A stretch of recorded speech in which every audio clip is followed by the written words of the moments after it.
All right, let's get started. Episode number 2, we're going to talk about why clients should hire you before you spend another dollar on leads. See, before you buy more leads like boost posts or spend more money on marketing, you need a clear, compelling answer to this one single question. Why should a client hire me over every other agent or option available? Welcome to this week's Client Attraction Clinics by HomeBoss, the free weekly sessions for serious real estate agents who want short, actionable playbooks that they can put to work this week, doing it this week to attract more clients, appointments, listings, and closing. See, here's the hard truth, folks. If you can't clearly explain why someone should hire you, more leads are not going to solve your problem. They'll only make the problem more expensive. And today I'm going to give you homework for next week to be able to answer those questions, right? Because weak positioning is only going to produce weak marketing, weak conversion, weak confidence, and weak results. So let's try this exercise on for right now. If somebody were to say to you, let's say you're at a party or a barbecue or something like that, you're on the elevator, and somebody says to you, "What do you do?" What do you answer? Because that's an opportunity to be able to take and get people to engage in conversation. In next week's session, I'm going to give you our answers to what they are, because today I want to give you a framework for being able to answer that on your own. Because when you have a strong position, you have that message, your goal is to get people to say, "Oh, wow, how do you do that?" Or "How could I do that for me?" Or "That's interesting." Right, so for me, somebody says, "Hey, what do you do?" I just go, "I'm a real estate asset advisor." Your inclination to go, "Wow, I haven't heard of that before," or "I haven't heard of that. What do you do?" Now I have the authority, if you will, or the approval to tell people what it is that I do.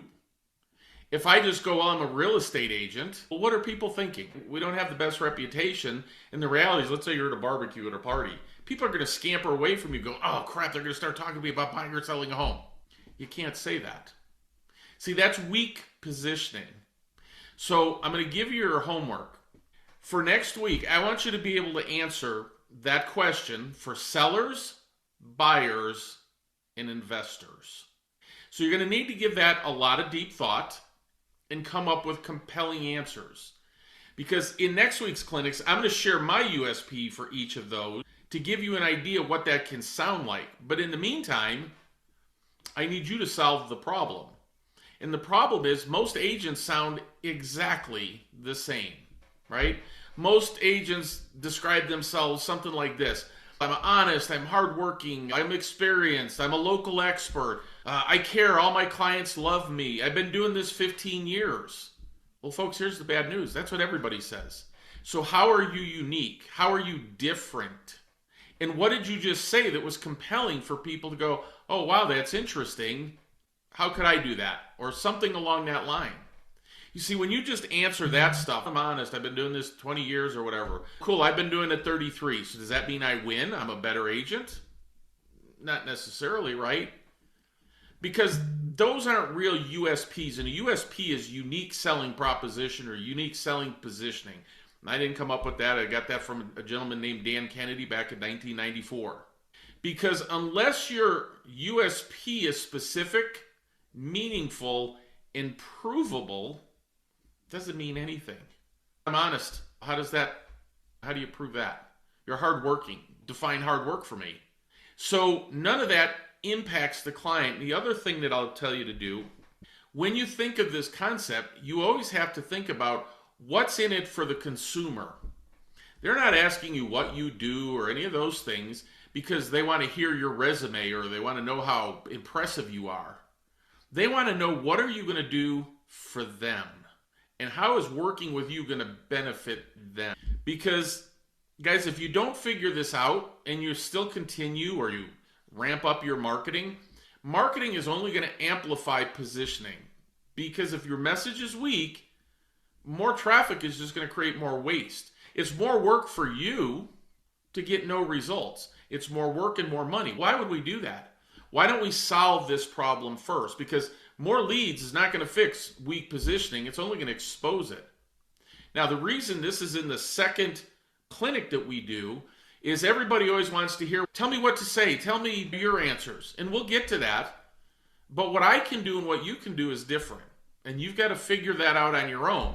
When I show you what we do or what I do, hopefully that'll amplify it for you and to give you an idea to like stretch farther and be better. But you have to figure it out. See, consumers aren't going to hire you for some nonsensical claims, right? They'll hire you because maybe you make them feel safer or smarter, right? Teaching a client. Maybe you're faster, right? Listen, guys, I've been doing this a long time, and to this day, I call real estate agents and I'll call them back. I go to a voicemail and the voicemail's full. So you don't answer your phone and your voicemail's full. Well, what does that message say? Do you really want to take and generate more leads and have them go to your voicemail and have that happen? So sometimes faster is better. And then you have to be very clear about the benefit that you can deliver. Some of that could be done by specialization, right? So I could be the neighborhood specialist. Okay, what does that mean? You better be able to answer that. And we'll go, why are you the specialist? Because people will ask you that. You better have a good answer. Now, I can give you answers to that right now, but I want you to start to think about it because you have to figure it out in your own area. And most importantly, folks, it has to be relevant to their situation, okay? If it doesn't mean anything to them, then it's not a good USP.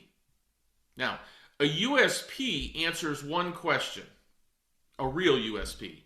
Why should I do business with you over every other agent and option that's available? That's the baseline, folks. That's the basic that you have to answer. Because I want you to think about it in this way. Everybody's got to answer it. There's 1.5 million realtors roughly. Again, 75% of them don't do a transaction, and all that stuff is a different conversation. But you have to be able to answer that question because it's not necessarily about every other agent. What if I want a cash offer on my house? What if I just want to be a FSBO? Well, that's an option.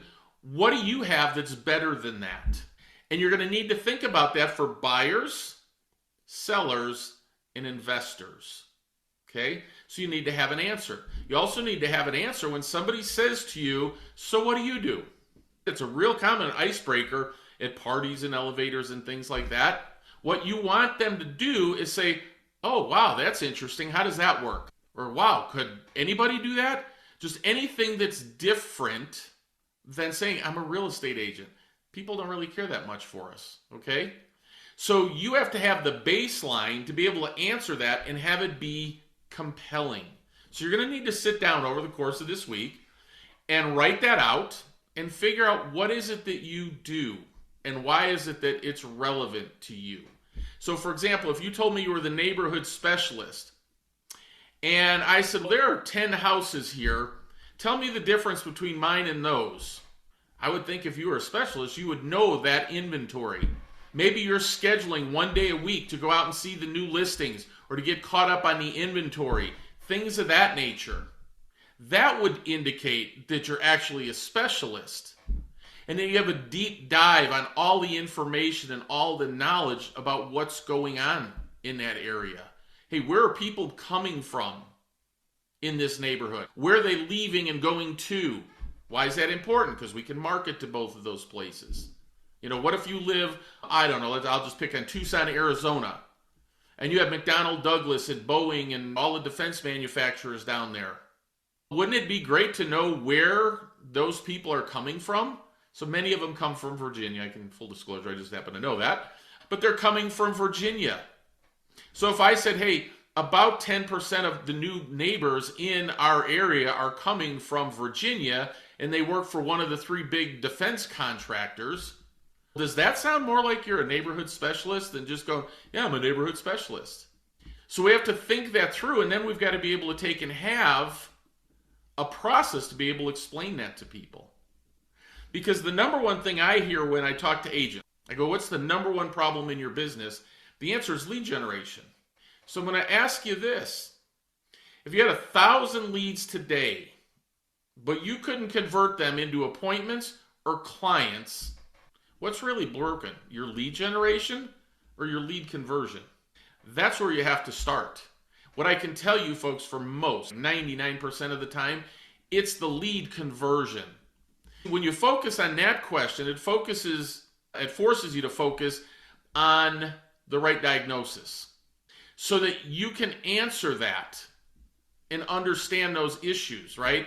So I don't care how many leads you have. If you can't turn them into closings, it's irrelevant.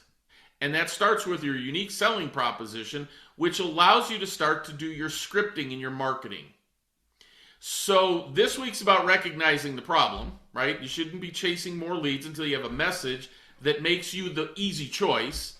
And then next week, I'm going to show you how to build that message and give you examples that you can model.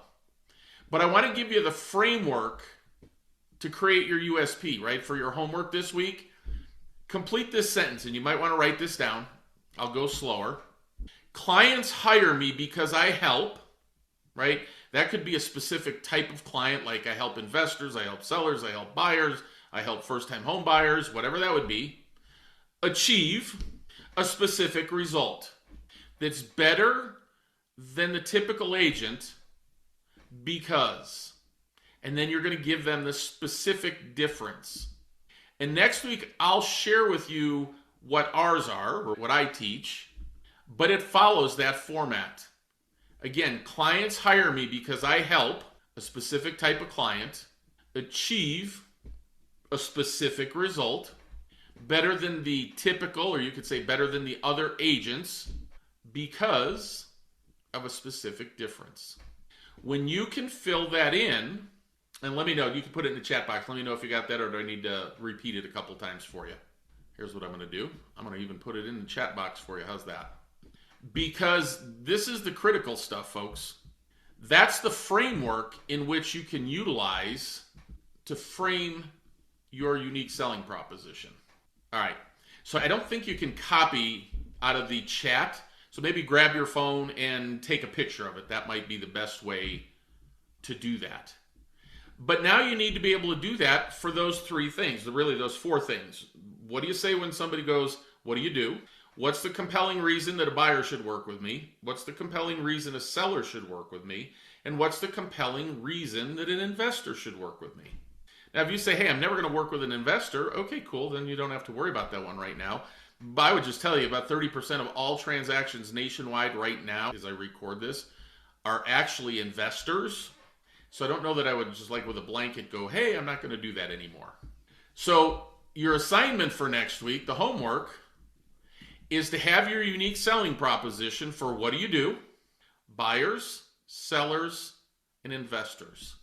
Then when you use this format, clients hire me because I help a specific type of client achieve specific result better than the typical agent because of this difference. Ask yourself, is it specific? Is it compelling? I help first-time home buyers achieve home ownership. That's pretty generic, isn't it?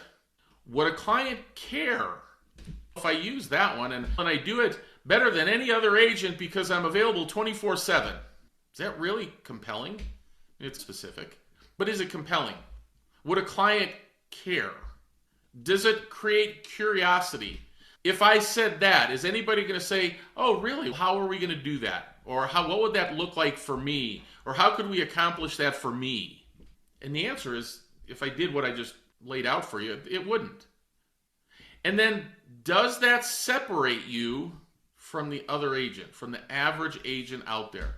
Or is it just, right, if I did that, hey, clients hire me because I work with first-time home buyers, I help them achieve home ownership, and I work 24/7. Does that really separate you from the average agent? Isn't that pretty much what everybody says? And so at the end of the day, that's the framework that I want you to use, that sentence. And then next week, I'm going to cover what we say, why we say it, and get the responses. And then you'll have a better idea of how you can understand if I throw out a unique selling proposition and I get you to say, how do you do that? Don't I have your permission to now tell you how I do it? And so now I'm actually controlling the question that you'll ask as a client so that I can deliver the answer that I want to set me apart from everybody else. And then if that works, if you do it right, that becomes the basis of your marketing, so that when people call you, they go, hey, I see that this is what you do. How would that work for me? What would that look like for me? Make sense? So before we worry about generating more leads, we need to worry about answering these questions up front. See, answering this, folks, is the difference between attracting clients and chasing them. If you're just doing the same crap, a home valuation ad on Facebook, and people just go, oh, let me see what it is, and you're chasing that person, that's a frustrating way to do business. If you can get people to say, hey, I seen how you sell houses, what would that look like for me? Or would that work in my neighborhood? Or whatever it is. And so at the end of the day, you've got to take and figure these things out, and then that becomes the basis for your scripting and your marketing. Does that make sense? It's your blueprint. And so before we worry about generating more leads and trying to talk to more people, let's think about how do we convert more conversations into clients. Make sense? So that's your homework for next week. So if you found this helpful, and maybe it helps you see the problem more clearly, the next step for you could be pretty simple. I've got a free guide. It's called the 15-Hour Client Attraction Method. And you can go to 15hourmethod.com and download it. And folks, it's a simple overview. It's not really simple. It's fairly detailed overview of each step of the process about building a client attraction model versus chasing non-motivated people all over the planet. Now, if you read the book and you start to implement this, folks, what I can tell you is it'll help you build a more predictable pipeline with better positioning, better follow-up, and way better use of your time. What's that 15-hour about? If you could take and build your business to generate all the client attraction that you need, and you could do that in 15 hours a week, and all the rest of the time was meant for appointments, whether listing or buyer, wouldn't that be a better kind of business to have? So that's what the 15-hour client attraction method is all about. Let's get clear on what benefits we offer to the client, and then let's focus like a laser for 15 hours a week on getting that message out to more people so I can have them call me, ask me if I can help them do the same thing, and I can deliver the message that I want to deliver. So I hope that helps. You know what your homework is. Do it for next week, because guys, if you don't, you're only cheating yourself. You're not cheating me. I already have this stuff done. You're cheating yourself. Don't forget, hey, make sure that you invite. If there's other agents that you think need help in building their business, make sure you invite them to these sessions. Make sense? So I appreciate you being here. I hope you got something out of it. Again, my goal is to be short, concise, give you some homework, things that you can implement this week. So with that, we'll talk to you later, and we'll see you next week. Have a good day.